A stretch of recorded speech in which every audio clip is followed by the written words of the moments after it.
नमस्कार। बाजार आज और कल में आप सभी का स्वागत है। मैं हूं स्वाति रायना। बताएंगे इस शो में बाजार में आज का पूरा एक्शन, साथ ही शेयरों में कमाई के शानदार के भी। आप भी पूछ सकते हैं हमसे सवाल। हमारा फोन नंबर नोट कर लीजिए 02223001634 या फिर आप हमें 02223001635 पर भी कर सकते हैं कॉल।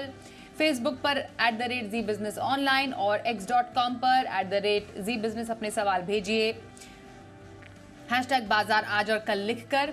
आपकी तैयारी कराएंगे जी बिजनेस के मैनेजिंग एडिटर अनिल सिंह भी। साथ ही खास मेहमान हमारे साथ हैं आज प्रॉफिट मार्ट सिक्योरिटीज के अविनाश गोरक्षकर। अविनाश जी, बहुत स्वागत है आपका आज के शो में। और सबसे पहले, कैसा रहा मंगलवार का बाजार? शानदार तेजी की रैली का रंग देखने को मिला। निफ्टी ने 20,864 के रिकॉर्ड हाई का लेवल छुआ। सेंसेक्स ने 69,381 का रिकॉर्ड हाई बनाया। निफ्टी बैंक 47,230 के हाई लेवल को टच करता हुआ भी नजर आया। अंत में सेंसेक्स 431 अंक चढ़ा, 69,296 के स्तर पर बंद हुआ। निफ्टी 168 अंक चढ़कर 20,855 के लेवल पर बंद हुआ और बैंक निफ्टी 580 अंक चढ़कर 47,000 के पार बंद होने में रहा कामयाब। और आइए अब जी बिजनेस के मैनेजिंग एडिटर अनिल सिंघवी से जरा समझते हैं बाजार में इस तूफानी तेजी की बड़ी वजह क्या रही है।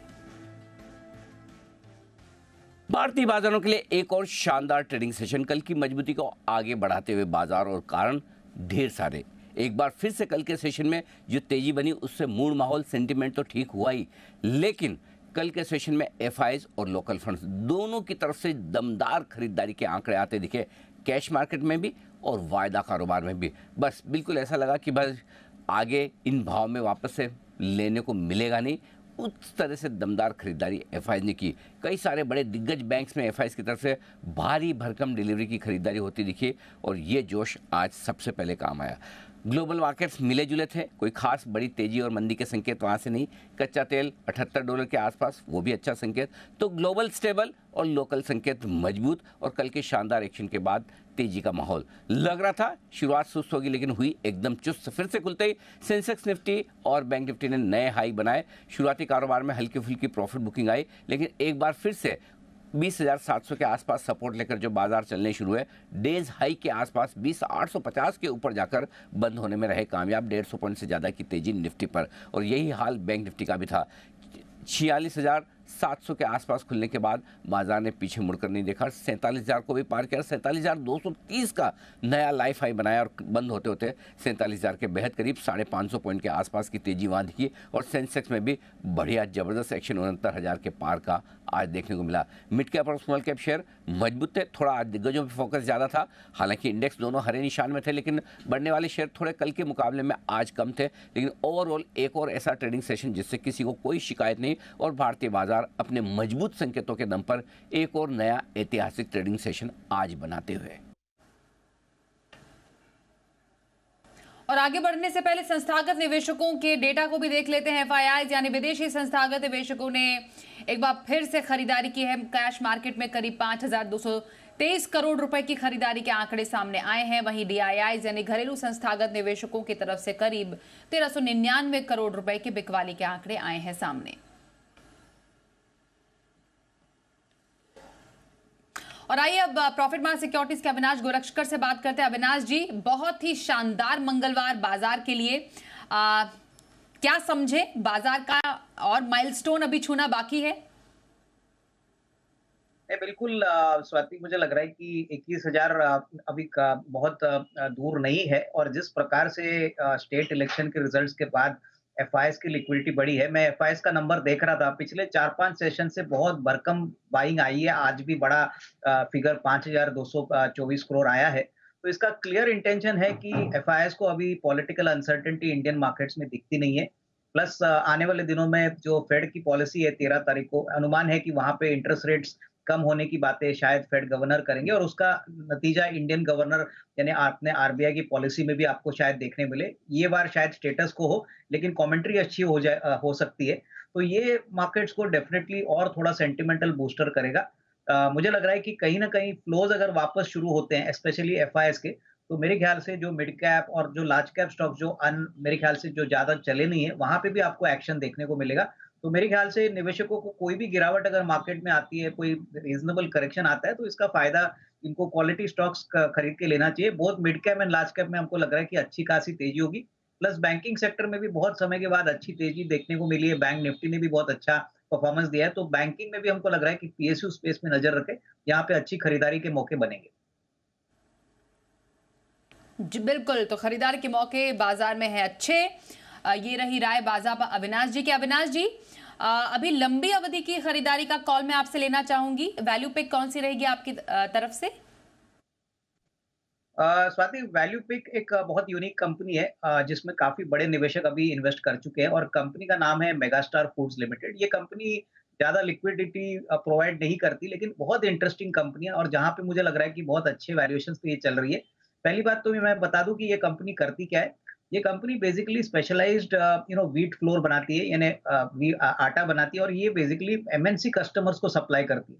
इनका सबसे बड़ा कस्टमर नेस्ले है जो करीबन 25% रेवेन्यू अकाउंट करता है। इसके बाद हिंदुस्तान लीवर है, आईटीसी है, उसके बाद पिज्जा हट है। तो बहुत अच्छे कस्टमर्स है और सबसे बड़ी बात, ये मोनोपोली सप्लायर है। पूरे 100% इनकी जो रिक्वायरमेंट होती है ये कंपनी सप्लाई करती है। कंपनी ने पिछले साल नतीजे भी ठीक ठाक दिए थे। करीबन 268 करोड़ का रेवेन्यू पे करीबन 21 करोड़ का कामकाजी मुनाफा, करीबन 10-11 करोड़ का प्रॉफिट।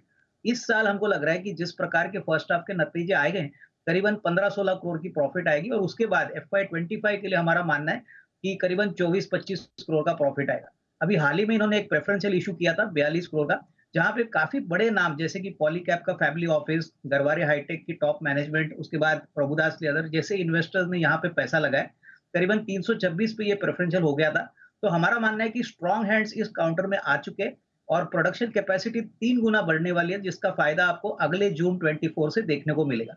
तो मेरे ख्याल से 375 का रेट चल रहा है। मेरे ख्याल से अगर साल भर का नजरिया है तो करीबन 450 टू 475 का टारगेट प्रेस करके ये मिड कैप स्टॉक अपने पोर्टफोलियो में जरूर इंक्लूड करें। अच्छा वैल्यू पिक है और मैनेजमेंट भी अच्छा है और स्केलेबिलिटी भी अच्छी है। तो ये मेरी तरफ से value pick. Value pick mega star foods limited में लंबी अवधि के लिए खरीदारी की सलाह आई है हमारे आज के एक्सपर्ट अविनाश गोरक्षकर की तरफ से। बातचीत उनसे जारी रखें। उससे पहले पहला सवाल लेते हैं, हमारे पास सोशल मीडिया पर आया है महाराष्ट्र नासिक से। ओके, हमारे साथ एक कॉलर से पहले बात कर लेते हैं जो दूसरे हमारे फोन लाइन पर कनेक्टेड हैं। स्वास जी हमारे साथ है। नमस्कार, बताइए क्या सवाल है आपका? इवनिंग। मेरे पास मैडम टाटा पावर के 1000 शेयर्स है 235 के रेट से, और मेरे पास आरवीएनएल भी है 1000 शेयर्स। मेरे पास टाटा पावर के शेयर्स है, आरवीएनएल। हाँ, टाटा पावर और आरवीएनएल दोनों है 1000 शेयर्स। टाटा पावर 235 रुपीज में लिए हुए हैं और आरवीएनएल 125। ठीक है। ओके, कब तक का नजरिया आपका दोनों स्टॉक्स पर? 2 साल। 2 साल का नजरिया सर टाटा पावर आरवीएनएल पर रख रहे हैं, ये क्या रहेगी आपकी राय? मैं यही कहूंगा कि दोनों शेयर्स इन्होंने जो सिलेक्ट किए हैं स्वाति बहुत ही अच्छे हैं। टाटा पावर में अगर इनका नजरिया 1.5-2 साल का है तो डेफिनेटली यहाँ पे पोजीशन होल्ड करें, क्योंकि दूसरी तिमाही के जो नंबर्स टाटा पावर के आ गए बहुत ही मजबूत नंबर आ गए। मैनेजमेंट की कमेंट्री भी अच्छी है।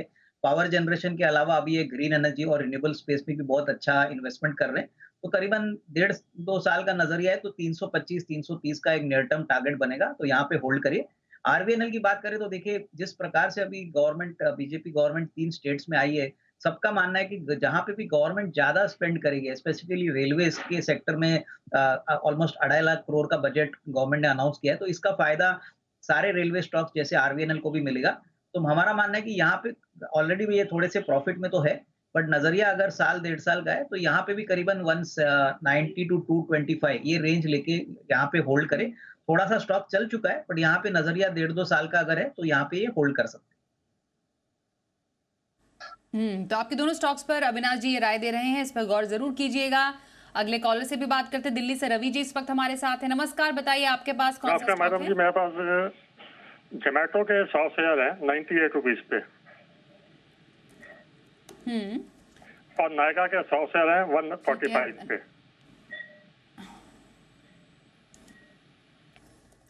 ठीक है, नजरिया कब तक का है आपका दो दोनों महीने स्टॉक्स पर? 2 महीने का 2 महीने का। अच्छा, छोटा नजरिया रखा है इन्होंने अपने दोनों स्टॉक्स पे, फिलहाल मुनाफे पे हैं ये। सर क्या रहेगी दोनों स्टॉक्स पर आए 2 महीने के लिए? नहीं, मेरे ख्याल से देखिए नायका की मैं बात करें तो नायका में ऐसा कोई बड़ा रीरेटिंग ट्रिगर नहीं है, क्योंकि हम समझते हैं कि देखिए ब्यूटी में ये काफी वेल नोन प्लेयर है, लेकिन अर्निंग्स की बात करें तो अभी भी वैल्यूएशंस काफी महंगे। मैं इनको कहूंगा कि अगर ये नायका को रिप्लेस करके फेडरल बैंक खरीदते हैं तो फेडरल बैंक में एक अच्छा रिस्क रिवॉर्ड बन सकता है। मेरे ख्याल से काफी इंस्टीट्यूशनल फेवरेट भी है, एफआई फेवरेट भी है, और यहाँ पे बैंकिंग फ्लेवर में आ चुका है, तो नायका को बेच के अगर ये फेडरल बैंक लेते हैं तो यहाँ पे अच्छी खासी कमाई होगी। और स्वाति, दूसरा स्टॉक कौन सा था? Sir Nykaa, Zomato. Position hold करिए, वैसे भी इनकी बाइंग प्राइस करीबन 98 है, प्राइस करंट 115 116 चल रहा है। यहाँ पे शॉर्ट टर्म नजरिया मत ले लीजिए, कम से कम 12 से 15 महीना रखना जरूरी है, क्योंकि देखिए अगर आपको सही मायने में पैसा बनाना है तो जोमेटो में आपको टाइम थोड़ा स्पेंड करना जरूरी है। शॉर्ट टर्म के लिए मुझे नहीं लगता कोई बड़ी अपसाइड आपको आएगी, और ऊपरी लेवल से ये स्टॉक काफी करेक्ट हो चुका है, तो अगर नजरिया आपका थोड़ा लंबा है तो ही होल्ड करें, अदरवाइज जोमेटो कोई भी उछाल में अगर आपको मिलता है तो आप निकल जा सकते ओके सर, तो दोनों स्टॉक्स पर रही राय हमारे आज के एक्सपर्ट की ओर से। अगले कॉलर से बात करते हैं, उपेंद्र जी इस वक्त हमारे साथ हैं। नमस्कार, बताइए सर क्या सवाल है आपका? मैडम दीपेंद्र बस्सी नाम है मेरा, मैं लखनऊ से बात कर रहा हूँ। मैम भूपेंद्र जी, नमस्कार, बताइए। नमस्कार मैम, एजीटीएल के 1650 शेयर है मेरे पास 680 के भाव पे, और मैं 6 से 8 महीने की होल्डिंग करना चाहता हूँ। तो इसमें मैम ये जो इसका पुराना 52 वीक हाई था 4000, ये कब तक टच करने की उम्मीद है? हेलो हेलो बिल्कुल सर, एक मिनट स्टॉक रिपीट करेंगे अपना? Adani Total Gas Limited, AGTL. Okay okay, Adani Total Gas Limited पे सर अविनाश जी आपकी क्या राय रहेगी? नहीं, मेरे ख्याल से देखिए इन्होंने एक बहुत ही फ्यूचरिस्टिक क्वेश्चन पूछा है कि 4000 का हाई स्टॉक कभी टच करेगा।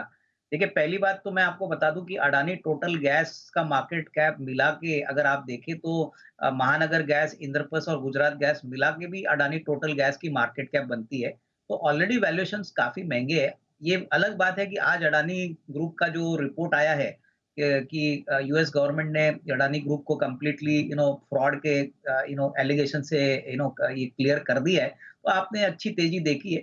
मेरे ख्याल से देखिए क्लियरली अगर आपका 1.5-2 साल का नजरिया है तो अच्छी खासी कमाई होगी, लेकिन 4000 का प्राइस आना काफी डिफिकल्ट बात होगी, तो यहाँ पे इंतजार लंबा करना पड़ेगा। तो मेरे ख्याल से कम साल 1.5 साल में मैं समझता हूँ कि यहाँ से अगर 50% भी बढ़ता है तो मेरे ख्याल से अच्छी खासी कमाई होगी। ओके, तो चलिए ये रही आपकी हमारे एक्सपर्ट की राय अदानी टोटल गैस पर। आशुतोष जी से भी बात कर लेते हैं। नमस्कार, बताइए क्या सवाल है आपका? मैम पीसीबीएल का शेयर है 200 शेयर 193 पे, और मार्क्सन है 200 शेयर 122 पे। मार्क्सन्स बोला और पहला शेयर कौन सा बोला सर आपने? PCBL ma'am. पीसीबीएल, अच्छा दोनों के आप एक बार खरीद बताएंगे फिर से? पीसीबीएल 193 का है और मार्क्सन 122। और कितना बड़ा नजरिया? 2 साल का मैम।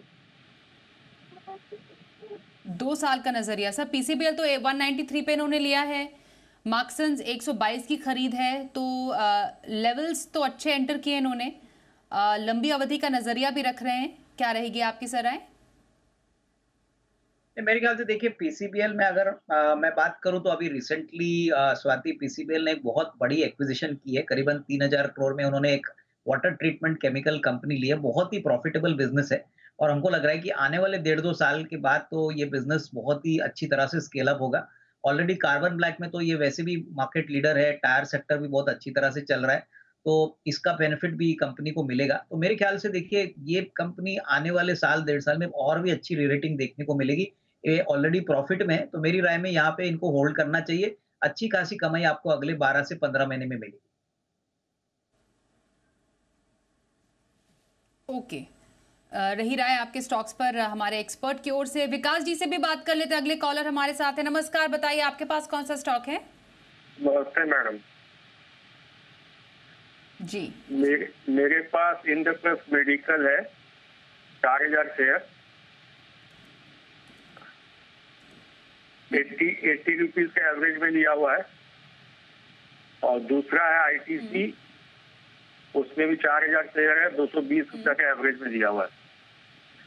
तो मेरा सवाल यह है कि आज इंद्रप्रस्थ मेडिकल में कुछ न्यूज थी, एडवर्स न्यूज थी, तो किडनी का रैकेट के लेके दिल्ली वाले हॉस्पिटल में, तो मुझे क्या करना चाहिए? बने रहना चाहिए कि प्रॉफिट बुक पे लेना चाहिए? एक बहुत बड़ी गिरावट हमने इंद्रप्रस्थ मेडिकल में आज देखी। हालांकि 80 की खरीद है तो अच्छा मुनाफा इनके हाथ में है। आईटीसी इनके पास है 220 के लेवल्स पर। सर क्या रहेगी दोनों स्टॉक्स पर आए, स्पेशली इंद्रप्रस्थ मेडिकल पर इन्होंने जानना चाहा है कि अभी बने रहें या निकल जाएं? मेरे ख्याल से देखिए, अभी भी इंद्रप्रस्थ मेडिकल की जो खबर है वो अभी तक पूरी तरह से कंफर्म नहीं हुई है। ये मार्केट रिपोर्ट्स है, तो मैं यही कहूंगा कि देखिए, अगर न्यूज असलियत में फ्रक्टिफाई भी होती है तो आपको मेरे ख्याल से थोड़ा सा तो मुनाफा वसूल करना चाहिए, क्योंकि अगर ये न्यूज सही है तो आने वाले दिनों में स्टॉक और भी थोड़ा निचले लेवल दिखा सकता है, क्योंकि ये काफी नेगेटिव सरप्राइज होगा कंपनी के लिए। आपकी बाइंग प्राइस बहुत ही कम है, 80 रुपीज है, तो आपने अच्छा पैसा कमाया। तो मेरे ख्याल से अभी भी अगर आप पैसा यहाँ से 50% भी प्रॉफिट बुक करते हैं तो आपका कैपिटल तो रिकवर होगा, प्लस अच्छी कमाई होगी। और रही बात आईटीसी के ऊपर, तो देखिए मुझे लग रहा है कि आईटीसी एक स्टेडी परफॉर्मर है, एक स्टेडी कंपाउंडर वाला स्टॉक है। तो इसको भी मेरे ख्याल से आप अगले साल 1.5 साल के लिए अगर रखते हैं तो अच्छी खासी कमाई होगी। हालांकि यहाँ पे भी आपकी एंट्री लेवल बहुत कम है। मैं यही कहूंगा कि अगर आपके पास कोई पैसों की जरूरत नहीं है तो आईटीसी होल्ड करिए, 1.5-2 साल में अच्छी कमाई होगी। होटल का भी शेयर अभी बहुत जल्दी शेयर होल्डर्स को मिलने वाला है, तो यहाँ से भी थोड़ी बहुत वैल्यू अपसाइड आपको मिलेगी। तो आईटीसी में भी होल्ड करने की राय। बिल्कुल होल्ड करें अपने स्टॉक्स पर, यही राय अविनाश जी की है आपके लिए। चंद्रशेखर जी से भी बात कर लेते हैं। नमस्कार, बताइए सर, बताइए कौन सा स्टॉक आपके पास है? हाँ, मैं ये जानना चाह रहा था कि हिडनबर्ग के क्लीन चिट के बाद अदानी के शेयर में इन्वेस्ट कर सकते हैं क्या? अदानी के शेयर में इन्वेस्ट कर सकते हैं सर? इनका थोड़ा फंडामेंटल सवाल है, जानना चाहेंगे सर आपसे, आपकी राय। देखिए, मेरे ख्याल से अडानी के सारे स्टॉक्स 15-15, 20-20% बढ़े हैं, क्योंकि आज ब्लूमबर्ग का रिपोर्ट आया कि इनको बेसिकली पूरी तरह से क्लीन चिट दी गई है। तो अगर हमको चुनना है अडानी ग्रुप के कंपनीज में, तो मुझे अडानी पोर्ट्स, उसके बाद अंबुजा सीमेंट्स पसंद है। और मैं यही कहूंगा कि देखिए, अगर आपको अडानी ग्रुप के स्टॉक्स में पैसा लगाना है तो कोई प्रॉब्लम नहीं है, लेकिन कम से कम 1.5-2 साल का नजरिया रखिए, शॉर्ट टर्म मत सोचिए, क्योंकि ये सारे कंपनीज बहुत अच्छी है, स्ट्रॉन्ग बैलेंस शीट्स कमांड करती है। लेकिन शॉर्ट टर्म में अगर आप ये समझ रहे हैं कि इमीडिएटली आपको बड़ा पैसा मिलेगा, तो ये शायद रॉन्ग होगा, क्योंकि ऊपरी लेवल से थोड़ी बिकवाली भी आएगी। तो 1.5-2 साल का नजरिया है तो अंबुजा सीमेंट्स और उसके बाद अडानी पोर्ट्स, ये दोनों स्टॉक्स काफी अच्छे।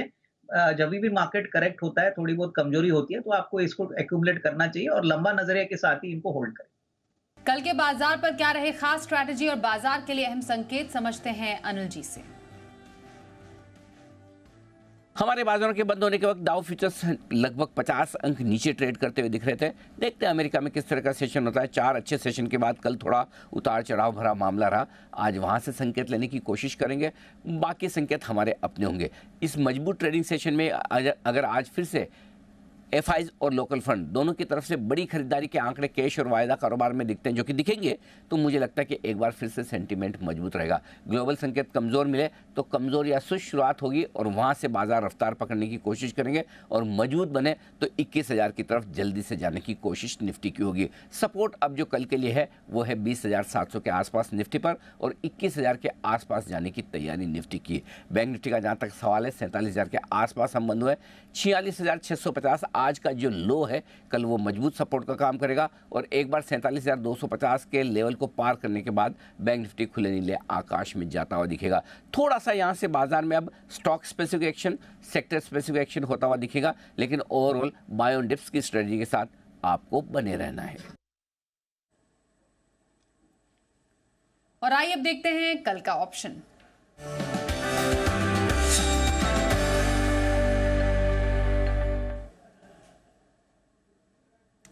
हमारे साथ हैं एक्सिस सिक्योरिटीज के राजेश पालविया। राजेश जी, बहुत स्वागत करते हैं आपका आज के शो में। सर बताइए, कल के लिए कहां पर मौके आपको नजर आ रहे हैं? Good evening Swati ji. तो आज भी देखें तो मार्केट में काफी स्ट्रॉन्ग बाइंग एक्शन देखने को मिली अक्रॉस द बोर्ड, और दोनों इंडेक्सेस ने आज जिस तरीके से डे हाई की तरफ क्लोज होते हुए दिखे, हमें लगता है ये मोमेंटम फर्दर एक्सटेंड होते हुए दिखे। क्योंकि अगर हम डेटा में भी देखें तो कॉल राइटर्स बैकफुट पे, कॉल राइटिंग में देखें तो कोई भी सिग्निफिकेंट एडिशन यहाँ पे देखने को नहीं मिला। तो हमें लगता है ये मोमेंटम 21,000 की तरफ बढ़ते हुए दिखेगा। तो 20,850 का call option at the money का ही बाय करने की सलाह है, जो कि क्लोज हुआ है करीब 94 रुपीज के आसपास। हमें लगता है कि ये कॉल ऑप्शन के टारगेट जो बन सकते हैं वो करीब होना चाहिए 150-160 की तरफ। स्टॉप लॉस जो रखना है इस ऑप्शन का वो होना चाहिए करीब 55 रुपए के आसपास। तो हमें लगता है कि कल के सेशन में भी तेजी का ही ट्रेड यहाँ पे रखना चाहिए, इसलिए हम यहाँ पे 20,850 के कॉल ऑप्शन को बाय करने की सलाह दे रहे हैं। स्टॉक स्पेसिफिक बात करें तो हमें लगता है यहाँ पे पावर स्पेस पे फोकस रखना चाहिए, और उसमें हमें लगता है एनटीपीसी यहाँ से एक अच्छा मोमेंटम कंटिन्यू करते हुए दिख सकता है कल के सेशन में भी। 295 तक की अपसाइड के टारगेट हम एक्सपेक्ट कर रहे हैं। स्टॉप लॉस रखना होगा करीब यहाँ पे 280 के आसपास। जी, धन्यवाद करेंगे राजेश जी कल के लिए ऑप्शन कॉल बताने के लिए। और अविनाश जी, आपकी नजर में 7 से 10 दिन के लिए पोजीशन कॉल कौन से स्टॉक में रह सकती है?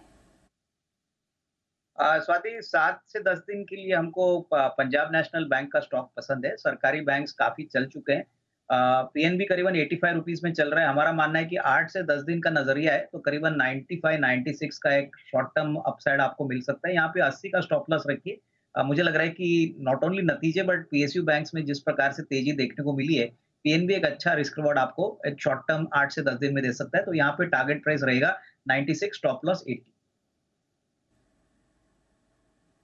तो पीएनबी में पोजीशनल खरीदारी की सलाह आ रही है अविनाश जी की तरफ से। बहुत धन्यवाद करेंगे सर हमारे साथ इस कार्यक्रम में शामिल होने के लिए। बाजार आज और कल में बस इतना ही।